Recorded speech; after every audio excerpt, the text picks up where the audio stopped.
Trois films d'horreur queer, issus de trois époques différentes et créés par trois artistes LGBTQ+, et c'est ce que je te propose aujourd'hui pour célébrer le mois des fiertés comme il se doit. Et parce qu'il faut toujours se souvenir qu'à la base, tout part d'une émeute. Les émeutes de Stonewall, bien évidemment, une lutte contre les discriminations et pour nos droits. Alors j'ai choisi trois œuvres qui ne se contentent pas seulement d'être queer, mais qui s'inscrivent pleinement dans cet héritage de résistance. Et petit bonus, les deux derniers sont disponibles sur la plateforme de stream Shadows, donc reste bien jusqu'à la fin pour affiner ta watchlist. Et le premier film nous amène en 1935, c'est La fiancée de Frankenstein, réalisé par James Whale, un cinéaste gay à l'époque où c'était interdit à Hollywood. Dans cette suite directe du Frankenstein de 1931, le docteur Frankenstein crée une petite amie au monstre qui l'a ramené à la vie dans le précédent film. Mais ce qui me plaît dans le film, au-delà du mythe gothique parfait qu'il est, c'est la manière dont Whale injecte dans son œuvre un sous-texte queer. Le monstre est un éternel rejeté, qui cherche seulement à s'intégrer, à avoir des amis et de la reconnaissance dans un monde qui ne veut pas de lui et de sa différence. Finalement, un peu un miroir des traumatismes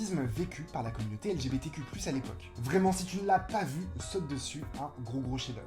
On avance dans le temps, direction 1990 avec Nightbreed, réalisé par Clive Barker. Clive Barker, un des maîtres de l'horreur queer. Ici, on suit un jeune homme, Aaron, accusé de crimes qu'il n'a pas commis et qui trouve refuge chez des monstres, qui se révèlent en fait bien plus humains que les humains. Nightbreed, c'est vraiment une fable à la marginalité. Mais aussi et surtout, un film sur la Chosen Family, la famille que l'on se crée. Clive Barker, lui-même gay, a créé un monde où les monstres sont opprimés, persécutés pour ce qu'ils sont, et surtout qui vont devoir se battre pour exister et pour survivre. Et enfin, cap sur le Mexique avec Huesera, The Bone Woman, premier long métrage réalisé par Michelle Gaza Severa, réalisatrice ouvertement bisexuelle. Sorti en 2022, le film mêle body horror et folklore mexicain pour explorer les pressions sociales liées à la maternité. On y suit Valeria, une jeune femme enceinte dont la joie initiale se transforme en terreur lorsqu'elle se sent traquée par une entité surnaturelle. Et ici, la réalisatrice critique ouvertement la société patriarcale. Et on est très vite sur un récit avec un personnage qui est plutôt en quête de liberté et d'affirmation.